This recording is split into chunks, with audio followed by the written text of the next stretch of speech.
All right, everyone. Welcome to another edition of the Good Life Small Business Podcast. I'm your host, Brian Blakely, and I am pleased to be joined again by Richard Barajas of Kearney Combat Sports and Fitness. Richard, how you doing, man? Doing pretty good. Thanks for having me on again. Yeah. Appreciate it. Good to see you again. So let's get into it. What books are you reading right now or listening to? Right now, a friend of mine put me on to Vivid Vision. Okay. Vivid Vision is about putting down your vision. I'm a visionary. I like to see the future. So when he told me the title of the book, it kind of stood out to me. So the book's about being as descriptive as possible with how you visualize the next couple years of your business. So, Okay. Haven't quite finished it yet, but just by saying that, you kind of get the gist of it. Yeah. You know, so I've been writing down this big vision for 10 years, 15, 20, 30 years from now, and then my goal for the next 3 years. So Nice. really good book. And it just kind of speaks to my soul, but you know, myself, I feel like I'm a very visual person. So Is that easy to do, to plan 10 years down the road for you? That's hard for me. planning 10, 20 years down the road isn't like, I'm not so detailed on that, but there's a I don't know, a wider vision. It's a big vision. Yeah. You have to be able to fill in to me, you have to fill in the meat on the bones. Mm-hmm. It's this big skeleton of a vision that you have. Yeah.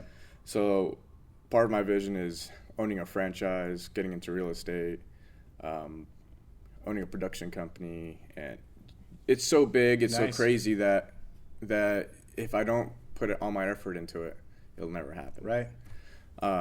So that's 20 years down the line. You know, hopefully I have a franchise for martial arts gyms and all that, but getting to more practical steps, Yeah. I have to get to 120 members, you know, and then I have more income to play with. And then from 120 members, you know, you can do more. Then you can get to 150, 200. Yeah. But before we get to 120 members, I have to expand the mat space. So some things that we're doing right now were how that Vivid Vision looks like in practical application would be. We're remodeling the gym because we don't have enough space here to hold 150 members. I want to be able to hold at least 150 members here, Yeah. or maybe 200 members. So we're remodeling here, and we're expanding the mat space, and yeah. So that's some of the first practical steps, and even just thinking that way. So we had to host a fundraiser in order to raise the funds to buy the mats, and then for the construction and all that. So it's like, if you don't have that big vision out here, you're not taking those first steps down here. Yeah. You know, so that's kind of the way I've been looking at it. That's awesome. Yeah. Kind of have the big goal and then back your way into it and figure out what you need to get there. Fill it in as you go. Yeah. Awesome. Yeah. Mm-hmm. What about podcasts? Any new ones you're listening to? I really don't listen to too much podcasts. We do have Josh White, the Ugly Franco here, hosting a podcast for Kearney Combat Sports. Okay. He's been doing that for 2 months now. So we have about 8. I think today will be the 8th episode Okay. Nice. that we'll be putting out. I listened to that one. Yeah, absolutely. But besides that, I don't really listen to too much. Just kind of reading and writing right now. Trying to write out what the next couple years look like and going from there. Nice. Nothing wrong with that. Yeah. Well, for those who didn't listen, so this is a follow-up episode. I interviewed Richard probably a year and a half ago, for sure a year ago. Mm-hmm. And so for those who maybe didn't hear that, tell us more about Kearney Combat Sports and what you do here and what you've got going on. You've kind of given us an idea of, you know, your big vision, but what's going on right now? What's going on right now in the gym is we're expanding mat space, so we're growing, classes are growing, everything's growing. Our main emphasis is, there's a lot of emphasis here on different classes, but there's a youth program, a youth jiu-jitsu program, which I coach. I'm involved in the coaching in all of our youth programs. Okay. The other part of it would be our adult programs. Our adult programs are either jiu-jitsu in the gi or no gi. We're adding a intermediate no gi class, or excuse me, an intermediate gi class. Okay. And that's going to be taught by Rachel Silverman. Okay. And she's a professor at UNK right now. She just moved in from California. Getting to know her has been fun. She's a really interesting person. Nice. She's also a brown belt, so she's higher belted than me. So Okay. it's good to be around people that are experienced and have a good, solid fundamental background in jiu-jitsu. Yeah. You know, so, and she's also a smaller woman. So when you're smaller in the sport, you have to be more technical and more precise. So her technique's really good, and I've been watching and kind of studying that. So having her on board, she's going to start coaching a trial week class or a trial class next month. I'm going to see how that goes. Yeah. I'm sure it's going to take off because she's awesome. Did she reach out to you before she moved here, or like did she research you guys at all? She did, and as soon as she did, we're like, oh, she's a brown belt, or I think she was a purple belt at the time. It's like, oh, she could potentially come in and help, especially with her. I think I forget what exactly she teaches at UNK, but she's like involved with sports marketing or management or something like that. Right away I'm thinking, well, she could help. I could learn from her. So. Yeah. And it's just about getting to know her and all that stuff too. But she seems to be like a really great person. You know, coming from California, I'm like, all right, well, who knows what we're getting? You know, Right. I'm from California, so it's like, but she's turned out to be a really good addition to the team. She was probably ecstatic that you guys were here too, or like that you had this going on. Oh yeah, because when you're in love with the sport, like most of the people are here, there's nothing that replaces it. So if you move to a town and they don't have it, it can be devastating. So I'm sure she was a little nervous and anxious, and I'm sure she was hoping, I hope they know what they're talking about over there. Yeah. You know? So I'm hoping I guess you'll find out. Yeah, I'm hoping she likes it so far. We're in the Midwest, so it's a little bit slightly different grappling style, I think, than the East or West Coast. So that's awesome. What else we have going on are our fight team classes. So since the last we spoke, we've really gotten in a groove with how we're separating our athletes, our competitors, and this is always going to get more fine-tuned. And then our people that are there to learn martial arts and not necessarily compete, because there's two different animals there. Yep. So me being passionate about cage fighting and MMA, we've really put an emphasis on how these guys need to be training, and we've separated them from the other classes. But now there's a certain amount of standards and a way of training, a way of being, I guess, as we're preparing for fights. And like I said earlier, we just had some fights Saturday, and the proof is in the pudding, right? We put all the work in, and we wound up going, what was it, 4-1, 5-1? Nice. Over the weekend, and it was just a beautiful weekend, exhausting weekend, but all the things we talk about every day and everything we do. So, so the emphasis is we're pulled in many directions, but we have a good coaching staff to help navigate that. Guys that are passionate about jiu-jitsu, passionate about MMA, kids classes. So I feel like we got it all covered right now, and we're growing. So absolutely, you kind of have to offer a lot of variety in different classes, because there's not really anything like this, not just here in Kearney, but really, as far as I know, in the area. Correct me if I'm wrong, but no, there isn't much. There isn't much like this, and the reason I feel like there isn't much like this is such a hard thing to do, and to stick around and to see the vision of a successful business in a smaller town. You know, I feel like Kearney's right at that place where it's 35,000, something like that, right? Roughly, yeah. Where maybe people don't feel like they'll make enough money to stay or stick around. I view that as you yourself being the bottleneck if you have that kind of mindset. Yep. You know, well, if you don't feel that way, then very obviously you're probably never going to get there. Right. My mindset has never been that. So I've always visualized a successful gym, a successful business here. And, part of that is really investing in our kids, in our kids' programs. And there's nothing like that around for kids. So if you're talking about what you want your child to experience, like there's nothing better than martial arts in martial arts should sell itself, right? Martial arts in itself will teach a kid discipline, hard work, all those things. But then you apply that with the mindset that I have or that our team has, and we're here, we're professional, we're getting after it every day. Yep. We're enthusiastic, we're professional about everything we do. So martial arts coupled with that, and it should just be spreading like wildfire. Yeah. And I feel like we're kind of hitting that a little bit. People don't know quite yet what jiu-jitsu is in Kearney. I feel like it's always behind. Yep. But once it becomes more normal, it's just going to be the only place to train. Yeah, absolutely. That's what you want. Yeah. What has grown? So since the last time we talked, what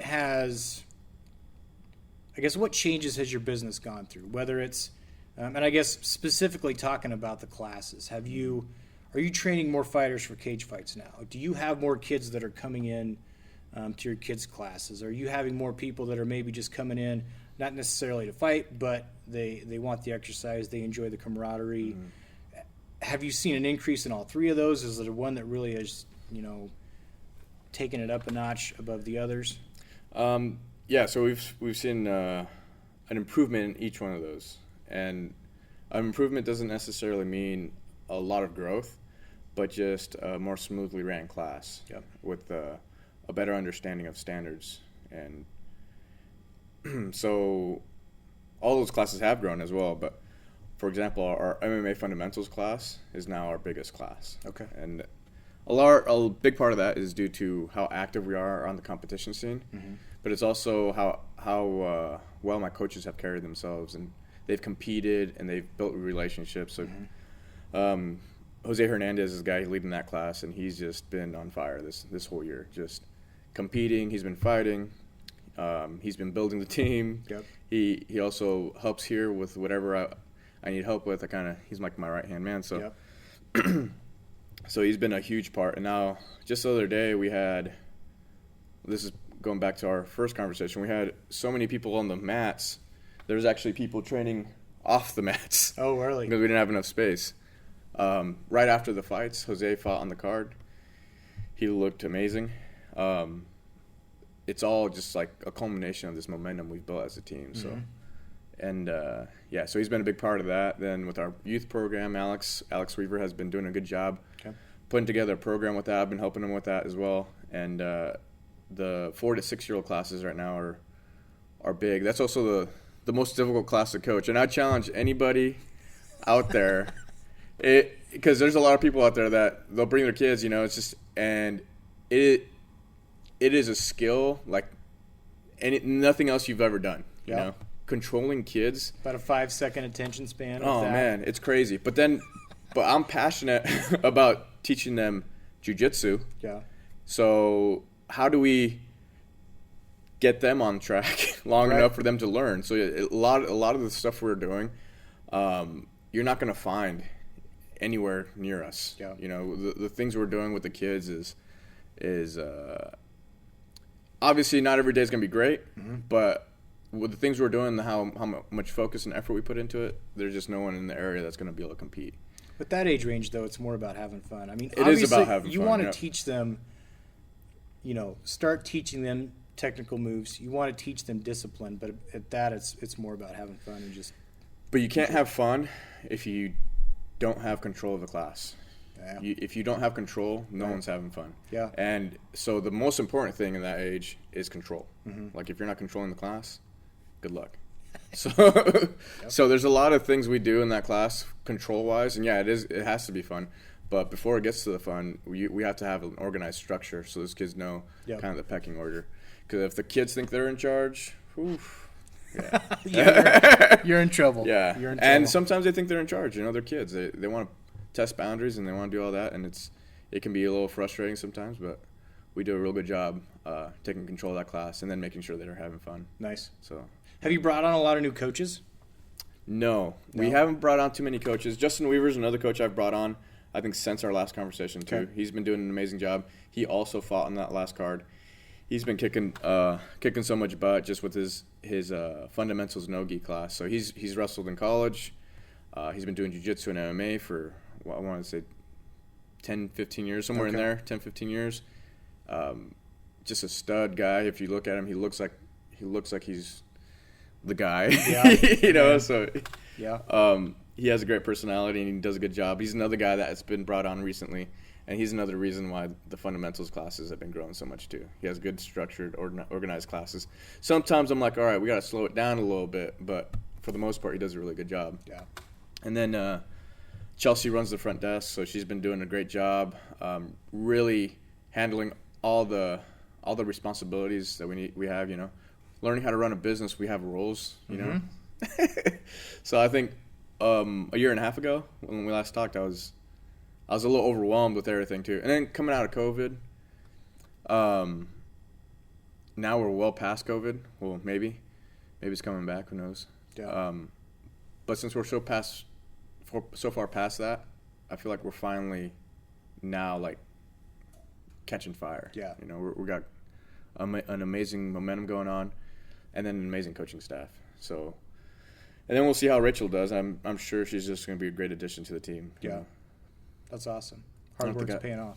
Got Chelsea, Justin, Jose, Alex, and Rachel. I don't think I left anybody out.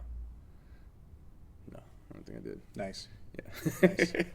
So I went back. I told you this. I went back and I listened to bits and pieces of the old episode, or the episode before.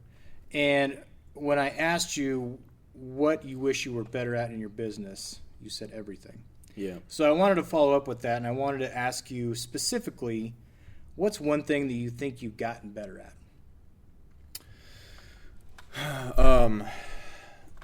Yeah, that's a good question. There's a couple things. First thing is I've at least recognized that I can't be working in the business as much in order for the business to grow. I have to be working on the business. So a good little idea that I don't know where I picked it up. There's a lot of people kind of talking to me all the time. So trying to delegate more and trying to work on the business has been huge. The other part is learning to be a better leader. And I'm not a natural born leader. I'm not the guy that out in front, you know, with all this energy all the time. I'm an introvert, so it's hard to say I'm that outgoing guy that's just building all these relationships and just so happy about them. You know, it's not that, but recognizing that there does need to be standards. Yep. There does need to be a point where I need to have difficult conversations with staff or members. You know, so what I've really done a good job of this past year is initiating those difficult conversations and not letting them linger. Yep. And what that's done is made my relationships within the gym really healthy. They can always get better, but for the most part, I have, I would say, a good, healthy relationship with each one of my coaches, and then obviously with the members. You know, we have a great relationship with our members here. So, how hard was it to delegate?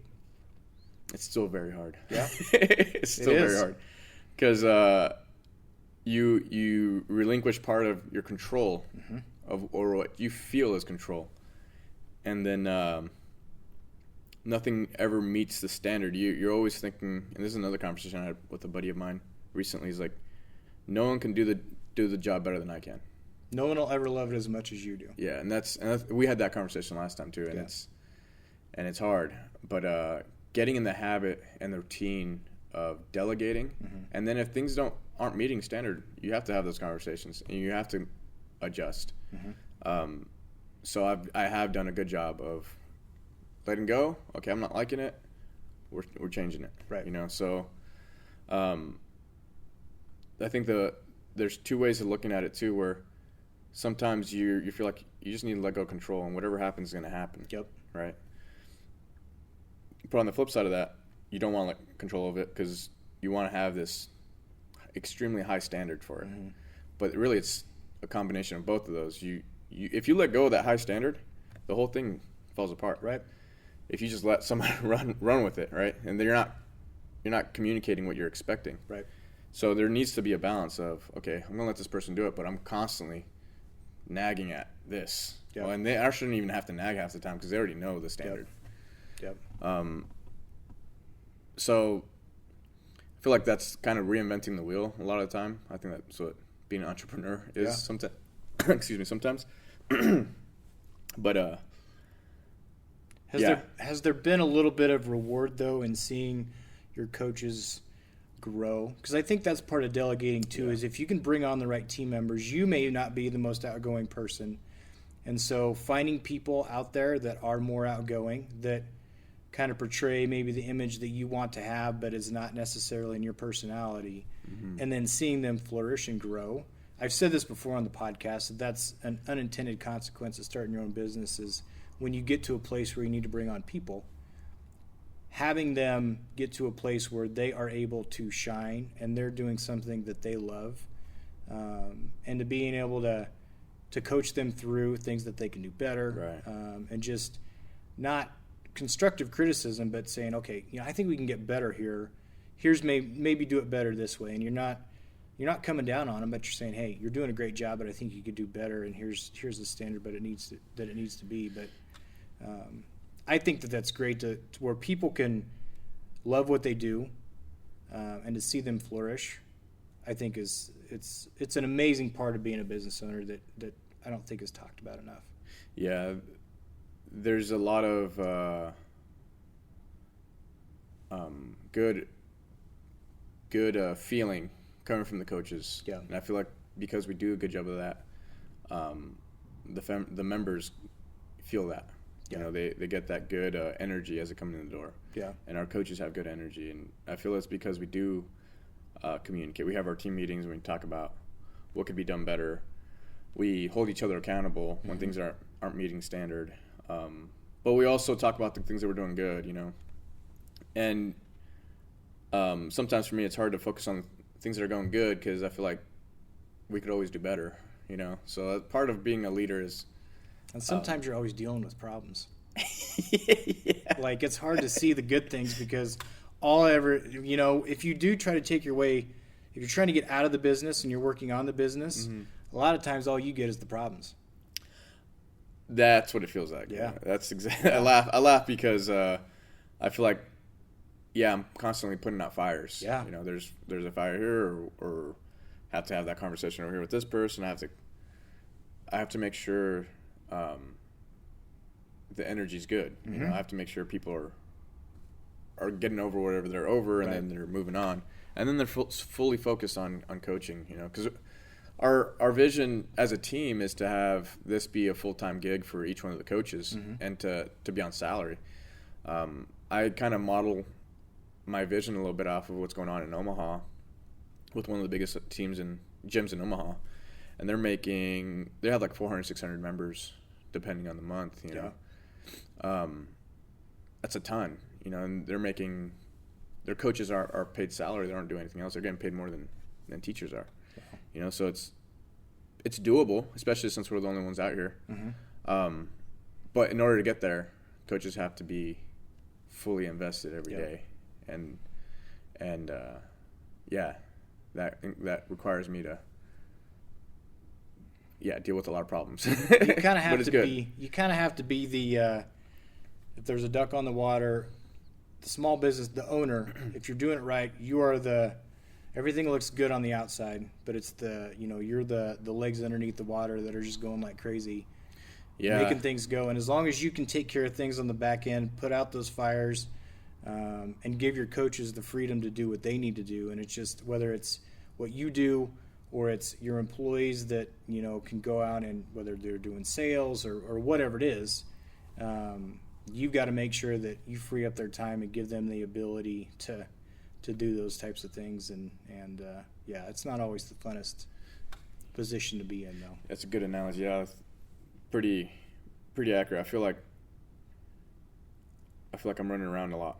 Yeah. There's a lot of things going on, especially when we're like, for example, we have a youth jiu-jitsu competition coming up. We're hosting it, so then our team, which is awesome. Chelsea's kind of the most organized person out of the team, so she organizes the event, and we kind of fill in the spots. But we're just coming off some fights, so we have some fights, and before that we did a fundraiser like 2 weeks out, so it's a fundraiser, fights, and then another tournament. So it's just like there's always something going on, And then while that's going on, I'm figuring out how to market the gym better. Mm-hmm. We're adding classes. We're reaching out to past members or people that have done the trial week, and there's just so much going on all the time. It feels like a frantic pace. Yeah. Even though, you wouldn't think Kearney, Nebraska, but we're constantly busy, and we need to be busy. Mm-hmm. We need to be busy, or else we're not growing. Right. And if we're not growing, we're going stale and old, and we're getting left behind. Right. Yeah. So. Yeah, I think that I guess one thing I wanted to talk to you about, as you talk about the marketing side of it and adding classes, and maybe it's just me since we last talked, because I've followed your pages on Facebook, Instagram. You guys got YouTube going now. You said you've got a podcast. Mm-hmm. It seems like you do a really good job promoting your kids' classes. You do a good job promoting your fighters. To me, it feels like you have really ramped up your social media from the marketing side of it, and you've done a really good job. Has that, have you enjoyed doing that, first of all, and has that contributed to the members you've been able to add and success you've had as far as, growing the gym? Yes and yes. So we have done an incredible job as a team to just create a ton of content, and I do love creating content because you get to control the narrative a little bit more. There's a certain way I visualize the gym, and that's not necessarily how other people visualize it. So for me to have hands-on ability to create content and put it out is awesome. Do you do the content? I do a lot of it, Okay. but a lot of the team does a lot of it. So there's a sharing of what we all do, and we're always going back and doing more. So we do the videos. So the first YouTube videos on YouTube, on our YouTube page, were I made those. Okay. So I filmed them and I edited them and I put them on there. So that was all me. But as far as the reels and everything else we're doing, that's a lot of it's Josh, Chelsea, Alex, and myself. We're all constantly putting stuff together. Also, Anna Zeider, I don't know if I said her last name right, but Anna is a photographer. Her son comes here. Okay. So she was able to take pictures of our first youth tournament, and blown away. She's a super talented photographer, and it's just like that's the vision I have. She's capturing these really intimate, pure moments with the kids, where they're smiling or they're excited or whatever it is, and just the tournament was like part of a lot of the kids that were competing were 4 to 6 years old, and most tournaments aren't going to put that kind of effort into capturing those moments. Yeah. But to have a good photographer in the building and capture those moments, I was like, wow, that was awesome. That was really, really great. So she stocked us up on content for months. I still have pictures I haven't posted from that tournament. So, it's just a team effort, and it's very collaborative, and I do enjoy it. That's why eventually I want to own a production company. Yeah. I don't want to be involved with the editing or anything like that, but I want to hire people to capture what's in my mind. Mm-hmm. So that'd be cool. Yeah.